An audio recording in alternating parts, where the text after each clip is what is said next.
Resistance training is most commonly associated with building muscle mass and gaining strength. However, there are many other beneficial adaptations that lifting can provide for body composition, health, and performance. First, let's discuss the benefits of weight training on body composition. There are 3 primary body composition benefits that resistance training can provide.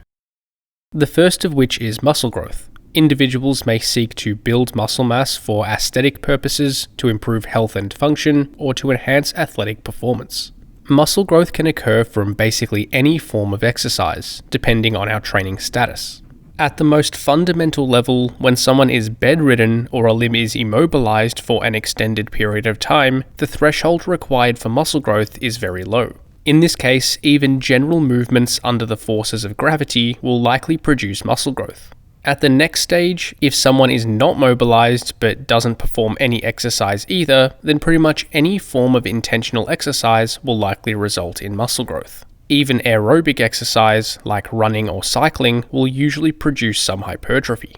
But once we are somewhat trained, then the threshold required to make further gains needs to increase. At this stage, resistance training is going to be the most hypertrophic stimulus of any exercise method. For example, this study compared the effects of resistance training, aerobic training, or both on body composition changes in sedentary adults. It was found that thigh muscle cross-sectional area increased after all 3 training protocols, with the 2 groups including resistance training seeing the greatest gains.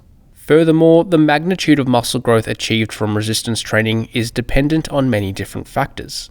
The volume, proximity to failure, rep range, rest periods, exercise selection, and our genetic response to training all determine how much muscle mass we achieve from a given training routine. As a general overview, here is a brief summary on how to train to maximize muscle growth. Implement dynamic exercises where the muscle is trained through a large range of motion. Train anywhere within the approximate 5 to 20 rep range, adjusting the load to accommodate this range. Take each set close to failure, at least around 3 reps in reserve. Train important muscle groups with at least 10 total sets per week, and increase reps and load over time wherever you are able to do so. As a result of its hypertrophic nature, resistance training can assist with fat loss too. Fat loss occurs primarily by losing weight, and this is mostly a result of limiting calorie intake via the diet rather than increasing energy expenditure. However, when weight loss occurs, it doesn't purely come from fat tissue. There is also a decent amount of lean mass we lose in the process. According to this research review, most diet interventions result in about 3/4 of the lost weight coming from body fat, with about 1/4 coming from lean mass. However, in most cases, our aim is to lose body fat, not lean tissue, which includes muscle, bone, organs, and everything else that isn't fat. This is where resistance training comes into play. Weight training is the most effective way to increase lean mass retention during weight loss. And the more lean mass we can retain, the greater amount of fat that will be lost as a proportion of the weight lost. For example, this study compared the effects of a calorie-restricted diet implemented either alone or with simultaneous resistance training 3 times per week. While weight loss was similar between groups, those performing resistance training managed to retain all their lean mass, while the diet-only group saw a small reduction in lean mass. So the group implementing resistance training saw greater total fat loss compared with the diet-only group. And the other beneficial effect that resistance training can have on body composition is an increase in bone density.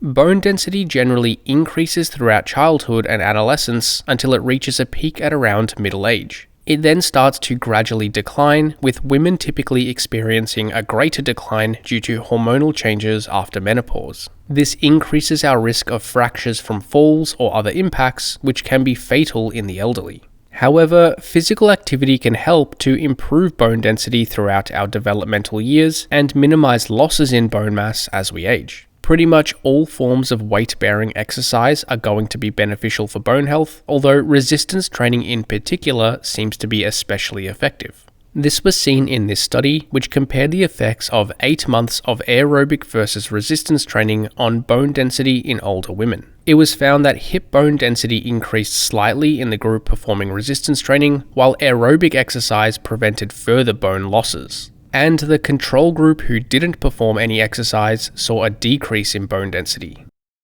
Moving on now, let's discuss the effects of resistance training on strength and other performance-related outcomes. Quite obviously, lifting weights makes us stronger. Strength is usually defined and tested via a 1 rep max of a specific lift. For example, powerlifting strength is defined as the heaviest total weight that can be lifted across the squat, bench press, and deadlift, whereas weightlifting strength is the total weight lifted between the snatch and clean and jerk. However, there are other ways in which strength can be defined too. We can test different exercises, different muscle actions, different rep ranges, and so on. For example, running-based athletes often aim to develop eccentric hamstring strength to limit the risk of hamstring strains. Climbers may want to increase their isometric finger and forearm strength to help them with their sport. And CrossFit athletes may want to train for strength endurance to be able to complete a workout in the fastest time possible. So ultimately, strength is specific to the task. In other words, the best way to train for a task or event is by training similarly to the demands of that task. For example, this study compared the effects of squat and leg press training on both squat and leg press strength. It was found that the squat training group increased their squat 1RM to a greater extent than the leg press training group. And similarly, the leg press training group increased their leg press 1RM more than the squat training group. Furthermore, this study compared the effects of resistance training with heavy loads and low reps versus light loads and high reps. It was found that bench press 1 rep max increased to a greater magnitude in the groups training with heavier loads as expected. However, max reps with 50% 1RM improved in the light load group but saw no significant change in the group training with heavy loads. Furthermore, resistance training can be beneficial for improving athletic performance in various different sports. For example, this study found that resistance training with either moderate or heavy loads in conjunction with handball training improved throwing velocity compared with handball training alone. This study found greater improvements in power output in 5-minute and 45-minute cycling tests when resistance training was performed in addition to cycling training. And this study found that resistance training improved tennis serve velocity compared with tennis training alone. Traditional resistance training will usually be effective for most athletic goals. However, we may also implement more specific resistance training methods for specific sporting events. This will be specific to the muscle groups we are trying to target, the movement patterns of the sport, and the muscle contraction type. For example, loaded jumps may be used to enhance vertical jump performance. Resisted sprints may be beneficial to improve sprint acceleration performance, and weighted throws may be beneficial for improving throwing or striking speed and power. And lastly, there is some evidence that resistance training can even enhance endurance performance. Resistance training itself is sometimes able to improve aerobic fitness independently. Compared with not exercising at all, resistance training usually improves aerobic fitness to a small magnitude. Although beyond this point, aerobic training may be necessary to further develop fitness levels. This study compared the effects of resistance training, endurance training, or a combination of both on various different outcomes in sedentary adults. It was found that after 8 weeks of training, VO2 max increased in all groups, including the resistance training group, but larger increases were observed in the 2 groups, including aerobic training. However, resistance training can benefit endurance performance in another way. When weight training is performed in conjunction with endurance training, endurance performance can be improved slightly. For example, this study found that 8 weeks of either traditional heavy or complex resistance training improved 5-kilometer running time to a greater extent than running training alone in well-trained distance runners. This is thought to be a result of improvements in economy.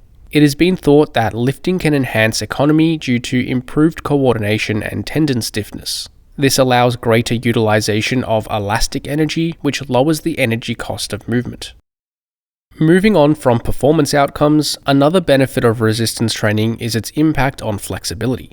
While flexibility improvements are usually not a primary goal in itself, it may be sought for the purposes of improving general function, to achieve a greater range of motion during resistance training, or for its benefits to a specific sport or task. And while stretching is most commonly prescribed to improve flexibility, resistance training can also be effective too. Essentially, when performing resistance training which challenges our range of motion, we typically observe increases in flexibility. And in many cases, these flexibility improvements are equal in magnitude to that of stretching protocols. In fact, this meta-analysis found that the overall body of evidence shows that resistance training improves range of motion to a similar magnitude to that of stretching. As a more specific example, this study compared the effects of performing the straight leg deadlift and Jefferson curl exercises versus traditional static stretching on flexibility. It was found that both groups increased their sit and reach range of motion to a similar magnitude, around 6 to 7 centimeters. Furthermore, resistance training seems to have numerous benefits for general health and longevity. As discussed, resistance training can improve muscle mass, strength, bone density, and flexibility, all of which are likely going to be beneficial for long-term health. For example, this study found that having low muscle mass in the arms and legs was associated with a higher all-cause mortality risk. This study found that a stronger grip strength in older adults was associated with a lower all-cause mortality risk too. This study found that those with osteopenia, or slightly lower than normal bone density, had a slightly elevated all-cause mortality risk, and those with osteoporosis, or significantly lower than normal bone density, had a substantially greater mortality risk. And this study found that in both men and women, those with the highest flexibility scores had the lowest mortality risk, while those with the lowest flexibility scores had the highest mortality risk. The main benefit of these resistance training adaptations for health are that they improve our functional capacity. In other words, they allow us to walk, bend down, carry objects, reach overhead, stand up from a chair, and so on, in order to complete the required tasks of daily living. While most younger individuals usually have enough muscle mass, strength, and bone mass to be completely functional, our capacity declines over time as we age. And resistance training is an effective method which can improve and prevent the decline of our functional capacity. For example, this study found that 10 weeks of resistance training improved various functional performance outcomes, including walking time, sit-to-stand time, and hand grip strength in older adults. On the topic of health, resistance training also has the ability to reduce injury rates of other sports or activities. Resistance training can strengthen muscles used in exercise and improve joint and connective tissue tolerance to exercise. And when implemented appropriately, this can lower the rates of injury we incur from other sports and exercise. For example, this meta-analysis found that regularly performing the eccentric Nordic hamstring exercise was able to reduce hamstring strain injuries by 51% in various different running-based sports. And this study found that adductor strength training was able to reduce groin injuries by 41% in semi-professional soccer players. And this isn't just for athletes either. Resistance training seems to be helpful to limit pain and injury of occupational activity, physical labor, and everyday tasks too. This was seen in this study, which looked at the effects of an upper body resistance band routine on pain and injury rates in factory workers. It was reported that general upper body pain and discomfort was significantly lower after 16 weeks of resistance band exercises compared with workers who did not. In summary, let's briefly recap all the discussed benefits of resistance training. Resistance training is one of the most effective ways to improve body composition. Resistance training is the most effective training method to build muscle mass. It can also assist with fat loss by increasing the amount of lean mass we retain during weight loss. And lifting is one of the most effective ways to increase and prevent decreases in bone density. Lifting can also enhance our performance of various sports and tasks. Of course, it is obviously the best way to improve strength. However, weight training also seems to improve sport performance in various athletes to a small magnitude.